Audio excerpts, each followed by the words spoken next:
What's up, guys? Welcome to this week's On Deck. Today, I'm going on deck again with Thomas Gilman. He just made his announcement that he's going to the Nittany Lion Wrestling Club. We have seen Kyle Snyder also go this year. So I'm going to ask some really in-depth questions. I think he is making this mental transition over the last year or so. He talked about his Russia trip a whole bunch. He talked about working with Zane. And so I'm going to try to pry a little bit deeper. And then obviously, I'm going to ask him the tough questions about, how this looks from the recruiting standpoint of, Iowa and Penn State. They're the main rivals of each other.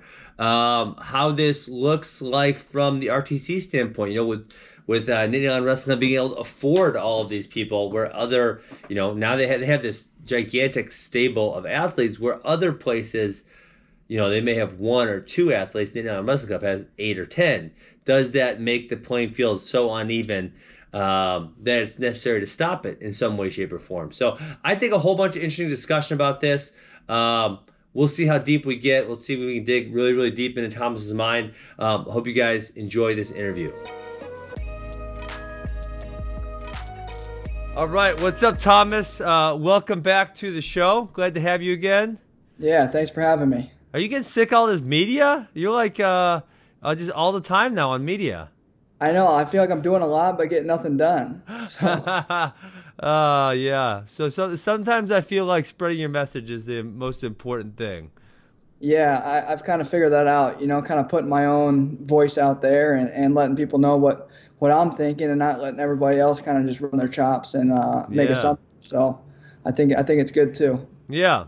Okay. Well, the first thing I want to dig into, I listened to you on Flow today, and then we talked obviously previously, was you referenced this Russia trip a couple times, and how it changed your mentality, it made you think a little differently. So what event was it, or series of events were it, and how exactly did it change your thinking?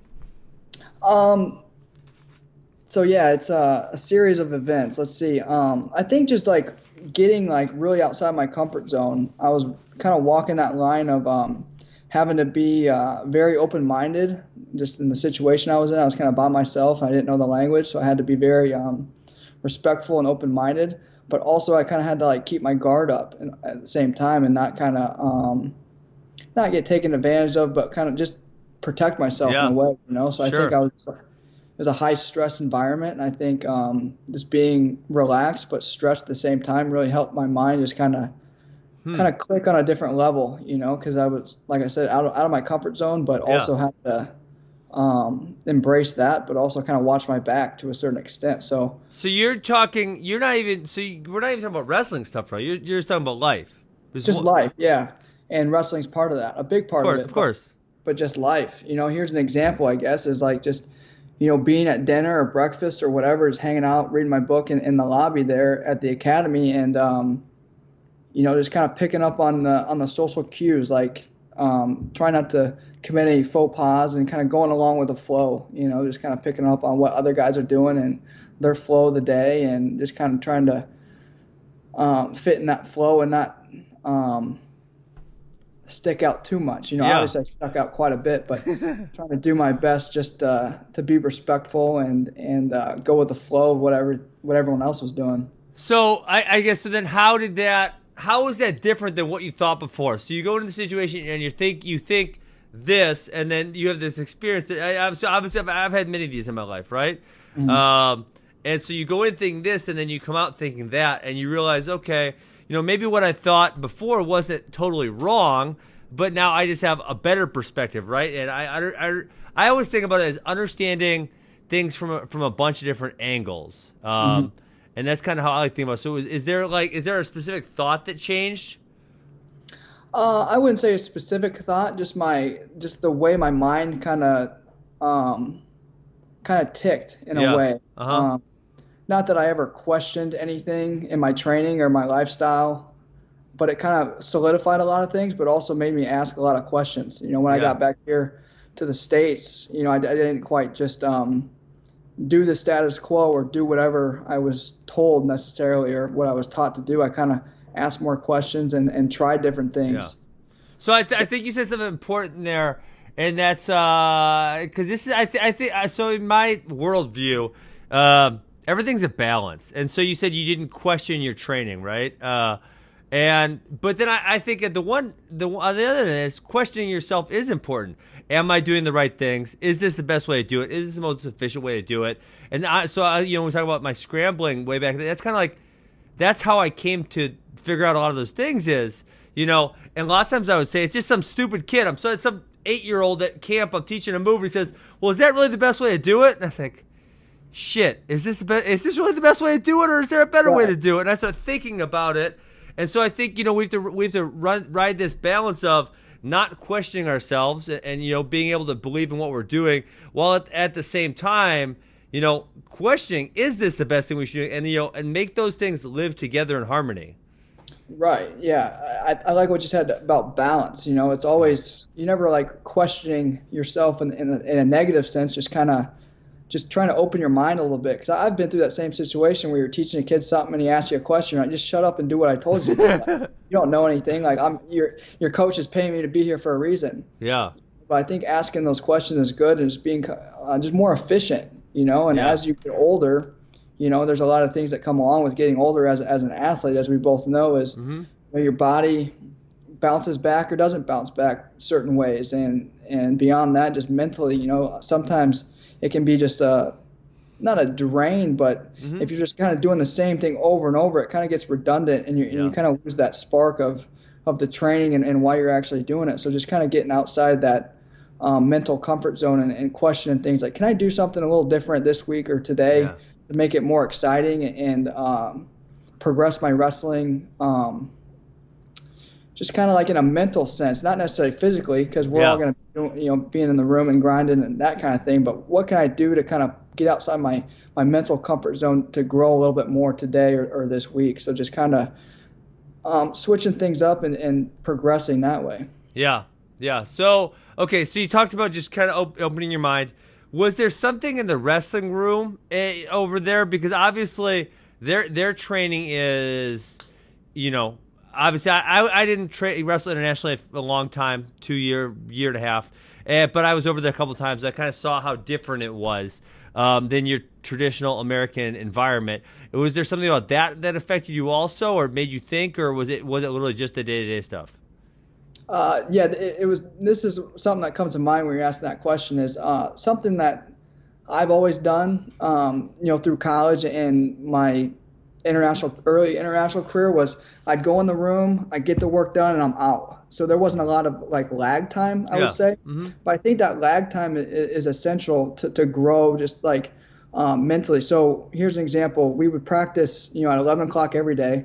And then you come in and they put you through a warm-up. You do some like skills and drills kind of things, wrestling positions, scramble, spar, that kind of stuff. And then you'd go 1 or 2 matches, right? In the States, once that structure's done, we're kind of bouncing out. We're taking care of our recovery, getting the sauna, do our stretches, we're out. But the difference there was everyone stuck around. No one really left the room for even like an hour after structure was done. Wow, really? Yeah, so people would just kind of hang out, talk, what they were talking about. I don't know. Could have been girls, could have been wrestling. I don't know.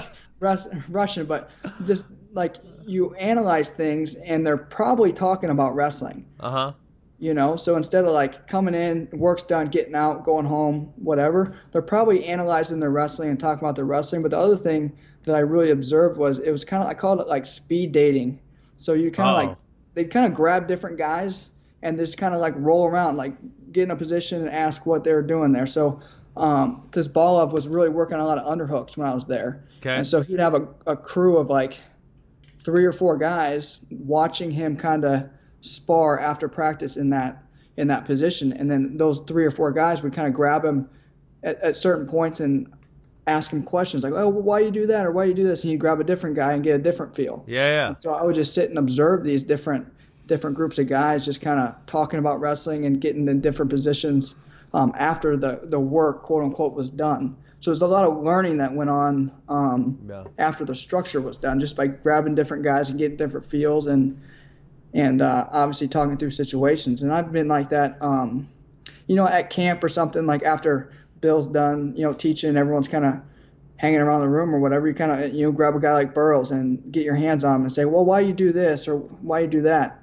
But that's like the only time I really experienced that. But overseas, it was like that every single day. Yeah. And that's something that I kind of added to my wrestling in the last few months was, once the work's done, doesn't mean it's done necessarily. There's a lot of mental work that's like kind of low impact that you can do in the next hour instead of just bouncing out and forgetting about wrestling for the rest of the day. Yeah. So that actually really reminds me of, and I always thought they could have put a chapter about that area of Russia in this book. Have you read the book Talent Code?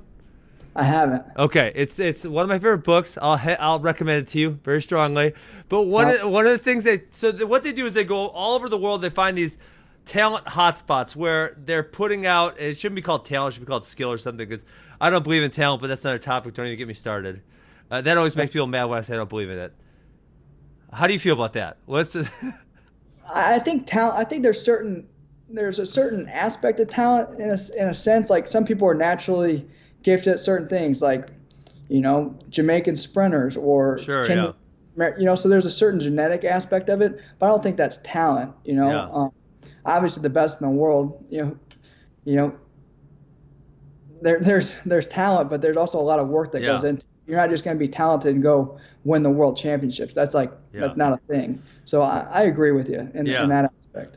So what they do, they go all over the world and they find these talent hotspots, right? There's a tennis one in Russia, South Korean women's golf. There's an island called Curacao with baseball in the Caribbean, right? And they find all these talent hotspots, and then what they try to do is they try to see what are the similarities between all these things. What do they do differently that is producing? And then they try to also pick out a really similar place. So like Curacao is great. It puts out all these Major League Baseball players. So they find another Caribbean island with similar demographics, similar wealth, all these things, and they're not putting on anybody. So what is the difference between these two, right? So they both examine what all the good ones have in common and what the good and the bad don't do in common, right?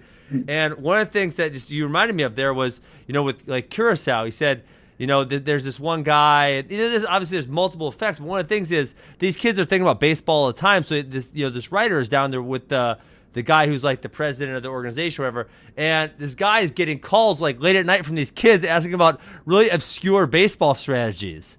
Like what happens if this happens, if this happens, if this happens. And he's like, it's so obscure like that. I don't really fully understand it because I'm not a baseball guy. But I understand what's happening is these kids are deeply thinking about baseball, not just while they're at practice for 90 minutes, right? But they're thinking about it all the time, and they're obsessing about it. And to your point, it's obviously low impact, and they're using those mental muscles. And so when you say that about Russia, that's kind of like making me think about they're probably thinking about this all the time. And I think generally when you talk to people who are highly successful, that's kind of how they think about stuff. Yeah, that makes a lot of sense. Something that I preach to these young kids that are coming through, that I'm kind of mentoring now and future kids is like, you come to practice for 2-3 hours a day, right? Yeah. But what are you doing outside of here? Are you studying film? Are you thinking about it? Are you thinking about finishing that single leg that you couldn't finish at practice? It's like how many hours a day are you actually thinking about wrestling? You say you love wrestling, but you only think about it for 2 hours a day. Yeah. Like you're not going to get good at wrestling just thinking about it while you're at practice. Yeah. So I like that. Yeah. So I've told this story a handful of times. Not too many. I don't like to talk about it too much because people might think I'm totally insane. But I'm gonna go for it right now. So when I was getting all the scrambling, like when I was really into it as deep as I could go, I was visualizing so much that these people would wrestle in my head and I wouldn't tell them what to do. They would just wrestle through these situations that I was struggling with, and that's like. So when I tell people like how obsessive I was, it's like. I can't even describe it to you. It'd be like 24/7. I'm on a date with the girl. The little dudes are wrestling in my head, telling me what to do. I'm in class. The dudes are wrestling in my head. Like I literally couldn't turn my brain off. I was thinking about wrestling 24/7. I was that obsessive about it because I knew I was like getting really close to doing things that people hadn't done before in some of these positions. And I just I couldn't stop thinking about it. So that's kind of like, when you're talking about this, I agree 1,000%. Yeah. I have a little joke that I tell people, I have intimacy issues because I think about finishing single legs all the time. So it's like when you're trying to do whatever, and it's like, man, I can only think about, getting that single leg and finishing it, and I'm obviously not nowhere close to being an expert, but, the way your mind just ticks, it's like I need to, this guy is tearing me apart in this position. I got to figure out how to beat that. When you're obsessed with it like that, it takes over your life in a good way. Yeah. Yeah, I remember that was kind of my wife. We met right at the end of my wrestling career, and I remember one of the things that, like in the earlier relationship, she goes, "What are you thinking about?" Because I would just be staring off in the distance. But I was thinking about some wrestling stuff. Don't worry about it. I was just thinking about some wrestling moves. Leave me alone. You wouldn't understand. Yeah, that's good. Okay, so let's keep going. So I guess I didn't realize you and Mark Perry were as close as you were. You kind of intimated that in the flow interview earlier today. So and one thing I thought was interesting is he wasn't. I don't believe he was at Iowa at all during your collegiate career, right? No, he came right at the tail end. So right when I kind of graduated, that's when he got here. So right when I think the first time he was in my corner was I don't even know if he was in the corner. He was at the tournament. Was the last chance qualifier. Okay. In 2017. Yeah. So what is it about him that allowed you guys to get so close, or what was it about him that you like so much? Just kind of like you're talking about, like his whole life revolves around wrestling. He's always studying film. He's always thinking about it. I'll be sitting, it'll be late at night or early in the morning. I'll just get a text from him saying like, "Hey, I was thinking about this. What do you think? This Russian, we got to do this to him. We can't let him do that. The Indian, he's a brawler, and that's a good matchup for us because we're brawlers too, and it'll just be a shooting match, Yeah.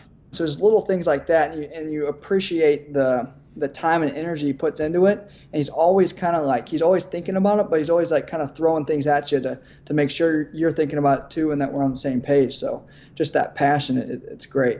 Yeah, and so. I think you mentioned that you almost went with him to Arizona State. What was it that I don't want to say didn't let you do that, but what was it that kind of held you back from actually going with him? It's an emotional decision, right? So yeah, but I tried to take as much emotion out of it as possible, Mm-hmm. So just kind of, I'm funny by making spreadsheets, journaling about it. Just what are the positives of going here and what are the positives of going there? A couple big things were partners. Partners are huge for me. Yeah. Coaching beyond Perry, camaraderie. What was another thing? Culture, just the culture of the program. How am I going to fit in there? Not that Arizona has a bad culture, anywhere has a bad culture. It's just how am I going to fit into that culture, and is that culture going to allow me to strive? Am I going to click? Mm-hmm. So I was kind of putting things down on paper. I was like, man, Arizona State's appealing because of Perry, but that's maybe it, Yeah. Then I'm looking at, other programs, and it's like, man, it's not going to work, Perry. Sorry, it's like, it's a hard thing to tell him, because he wanted nothing more than to finish out this cycle at least together. But it's just, unfortunately, it's not going to work. Yeah. So I guess one of the other things you mentioned there, and, for a lot of wrestlers, it's kind of a foregone conclusion, but you kind of brought it up that, hey, if 2020 didn't work out, maybe I was going to go coach somewhere. And I would have had to start looking for a new place to go anyways. So I'm guessing, number one, that's probably assuming that's what you want to do in your future. Number two, is that something you're already like, I guess I will just say for myself, I felt that draw right out of college to kind of start coaching, but I pulled myself back because I wanted to compete. Is that something that you feel a draw to start doing already? And, is that something you're going to do post-2021, or you have to wait and see? It's kind of a wait and see thing. Some days I wake up, I'm like, yeah, coaching's what I need to do. That's what I want to do. I love it. I love the sport. I couldn't imagine doing anything other than wrestling or being part of the wrestling community. Yeah. But the other days I wake up, I'm like, yeah, screw that. When I'm done competing, I'm done. I want out of the sport. Kind of like a Lincoln McElravy kind of thing. Yeah. But no, options. I just keep my options open and available. If I my body's feeling good, I feel like I'm coming into myself as a wrestler mentally, and physically just now. So it's like, why not go another 4 years? Because you're only 26. 20. Yeah, I'll be 26 in May. 26. Okay, cool. Yeah. Nice. So, yeah, that's kind of where I'm at. But let's say something crazy happens and. I end up just wanting to hang it up. Maybe you go win the Olympics and you're just, you're done. Or win the Olympics and you're like, hell no, I'm not done. Yeah. So it just kind of depends. I take it day by day. I don't, have this grand scheme of my life. It's just kind of, You just kind of meditate on it, pray on it, and see what happens. Okay, so do you see yourself coaching at the Division I level? Is it like you might do a club, you might go high school level, or is it college for sure? See, that's where we're getting in the weeds a little bit. Yeah, you don't know. I don't know. I like the level of college, but then at the same time, it's kind of hit and miss too. Then it's like there's so much, like if you're gonna be like a head coach or like a head assistant or something like that, there's a lot of BS that comes along with it. Yeah, of course. Recruiting's just one of them. You got to keep your guys in line. Your guys maybe, their lifestyles aren't good, so you got to track them down on the weekends and make sure they're doing the right things. And then you got parents to deal with. Well, that's at any level. Yeah. But you would hope by college these guys have it figured out. Or they don't. Independence or at least enough, balls to take credit for what they're doing instead of having their mom cover up everything. But I don't know. I think coaching kids, like doing a little kids club, would be cool because you can kind of start with them and kind of take them all the way up until they're ready to move on and develop them, kind of like they do in Russia. But I don't know. Who knows? Sure. Yeah, I've obviously coached at both levels. There's positives and negatives. I actually love both of them, and so I would lean towards the positive side of both of them. Right, like at the college level, I would say I didn't really have any issue with obviously college kids are gonna do dumb stuff, and that's just what it is. And so obviously you just accept that and you say, well, this is gonna happen. And at the youth level, the kids just aren't as good, right? And it kind of sucks. It's like so when I get to go to Wisconsin and work with Badge RTC and all the college guys, like, oh, this is so much simpler because I can just say it this way and I don't have to like go into a 5-minute description of this, right? Because I would see I see the positives on both sides of them. I love both of them. And I'm assuming no matter what level you coach it, you're probably going to really enjoy it. Yeah, it's good. Okay, let's get into the tough stuff. So you pick Penn State. Yeah. So, I heard you talk about it a little bit this morning, and I think, so I guess the question I'm going to ask is, and, I think there's a wide variety of answers that are acceptable here, but you have to see how this is going to factor into the college team race. They're going to say, and listen, you have nothing to do with what people are going to say, but people are going to say, well, Thomas Gilman chose to come to Penn State instead of staying at Iowa, that why don't you go to Penn State instead of Iowa, right? I'm sure that's going to be said at least a couple of times. So when you're making the decision, are you also considering that, or is it just like, listen, I'm Thomas Gilman. I need to do what's best for me to win an Olympic gold medal. This is something I've been trying to do for the last 10 to 12, whatever years. This is what I'm concerned with. I'm not concerned with anything else. Or, obviously there's emotional difficulties with leaving. Also, when you're making this spreadsheet, what are all the things that are being laid out? I kind of went into. I'll go in the spreadsheet second, but sure. It's definitely the latter. So I'm worried about Thomas Gilman. I'm loyal first and foremost to Thomas Gilman and my family, and so I got to do what's best for me to become an Olympic champion. That's first and foremost. Along with that, there's a lot of benefits that I'm going to bring from Iowa to Penn State. It's not a secret. They need a little bit of help at 25. Yeah. I think I can help. Obviously, I'm a big name guy, I like to think. So kids are going to start, maybe thinking about Penn State twice. Maybe these PA kids are going to start wanting to stay in PA now that I'm in state college, instead of, going elsewhere because, maybe they don't have a great reputation at that weight or even 33. They got Roman Bravo young, but I don't know how deep they are at that weight. Yeah. So it's twofold, and it's kind of, an emotional thing too because, I've helped develop these guys, wrestling with them and mentoring them there at the lower weight. So I'm kind of, going to be on the other side of the coin and coaching, not coaching, but mentoring against them in a way. So, the spreadsheet. So I didn't quite get that deep in the weeds with the spreadsheet. I just kind of kept it real simple, like partners. Okay, I got these partners here, these partners here. Obviously, the financials of it. Is it going to be financial? Yeah. Is it going to be feasible? Can I make a living? Mm-hmm. That's all I want to do is I want to be able to make a living because the money doesn't matter, but you got to still be able to put food on your own table. The camaraderie, the coaching outside of, obviously I said outside of Perry. Yeah. and I gotta send a real text real quick because this guy's my driveway, and I gotta tell him not to come in. Don't come in the house. That's fine. Okay, well, I'll ask my next question while you're sending the text. This is totally unprofessional. No, it's all good. It happens. I think that's legacy media is dead. This is regular media now. Things happen. I think one of the things you said this morning I thought was really interesting. I believe I wrote down, don't think too much about what it means to be loyal. I think that's something a lot of people they miss in wrestling. And I talked about this with Kyle Snyder, because obviously Kyle Snyder made the decision to go from Ohio State to Penn State earlier this, I believe that was the fall, maybe in September or something. And there's this thing in loyal, and I heard this one out at my wrestling club, and there's a rival one. It's like, well, I have to be loyal. Loyalty's number one. It's like, well, number one, is loyalty really number one? Or is doing what's best for you really number one? And then number two does loyalty run two ways, right? Is if I felt, so I do this with my kids right now. If my kids want to go to the Badger RTC, if they want to go to Camp Missouri, if they want to go somewhere else, and that person can actually benefit them, I'm kind of okay with that, right? I don't see an issue there. And so I think loyalty should probably run two ways. And so I really love how you put that in the Flow interview. Yeah, so I mean, I guess I misspoke when I said I don't think too much of loyalty. I don't think too much of loyalty in the sense of college programs. I think about loyalty a lot, but I think it comes down to what are you loyal to? Yeah.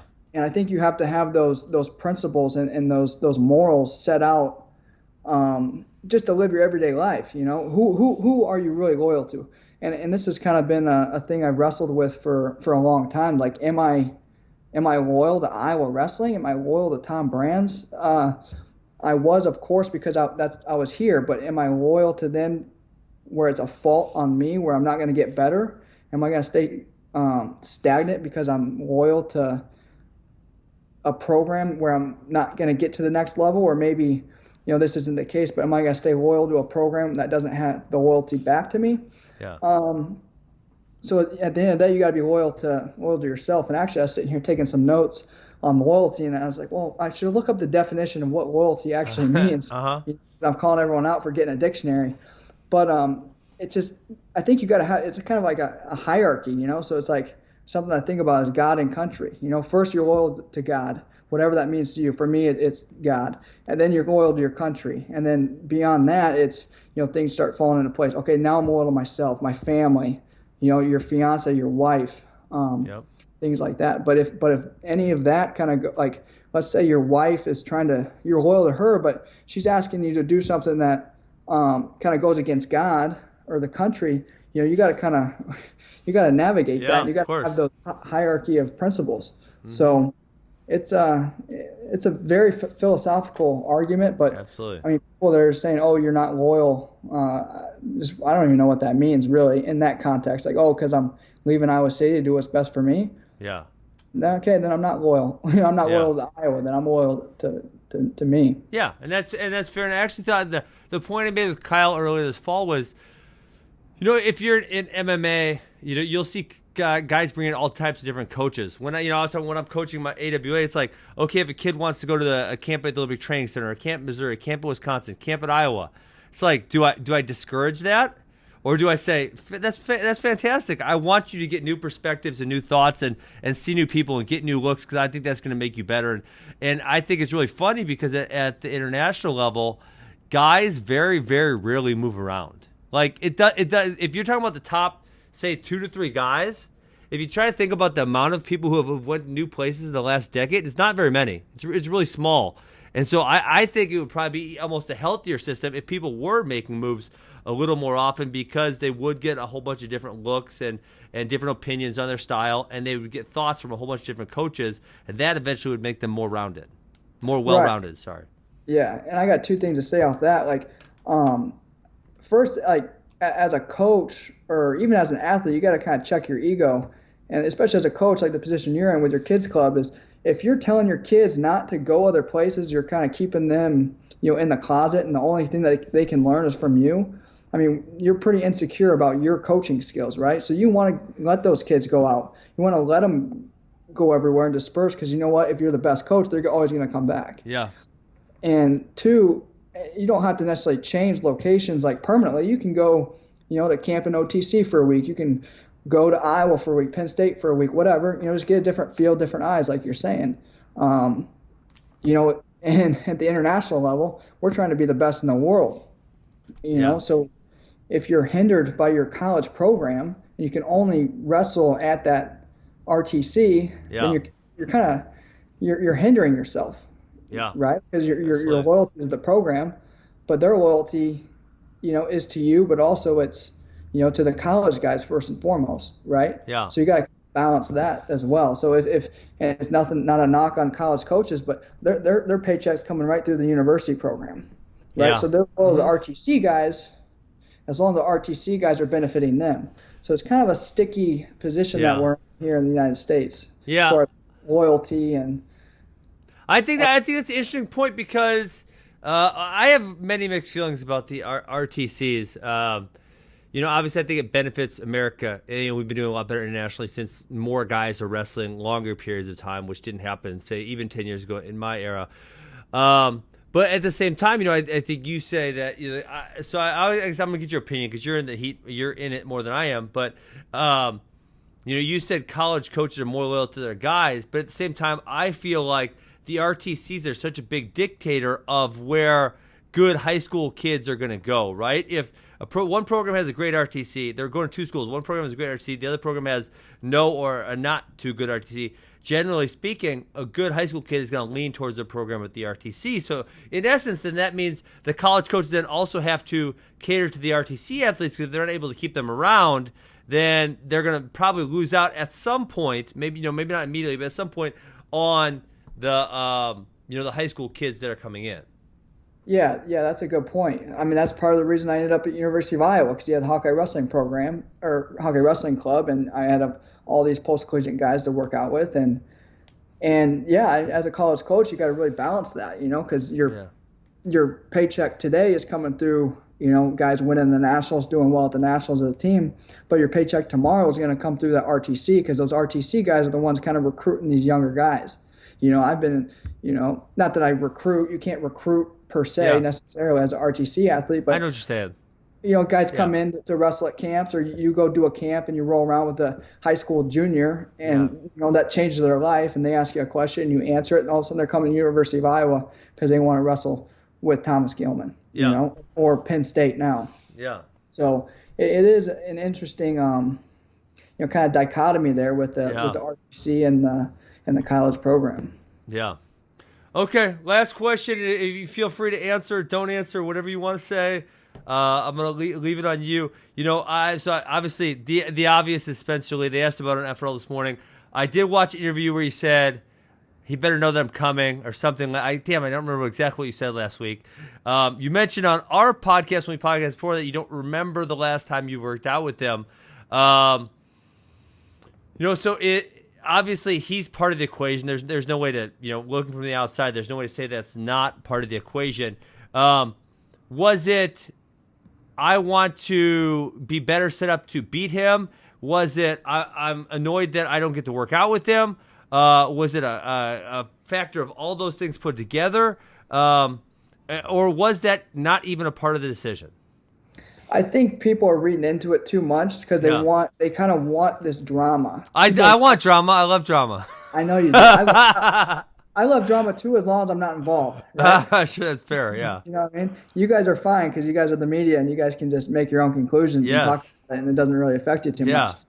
But it's people make these stories and they want this drama. They want a Ramos Dennis situation just to happen, and I get it. It's fun for people on the outside. Yeah, it wasn't fun for me being involved, but it had nothing to do with it. It's not a frustration because I'm not working out with them. It's not a frustration like, oh, I want to beat him, because I don't think about beating one individual guy. I don't care about beating anybody. I want to be the best I can possibly be, and I know if I'm the best, I can tap into my potential. My full potential, I'll be the best in the world. I'll be the Olympic champion. Yeah. So I'm not worried about beating one individual guy or two individual guys, especially not domestic guys. If I'm worried about beating anybody, it's the Russian who's a two-time reigning world champ. Yeah. That's the guy I'm worried about. That's the guy I'm thinking about.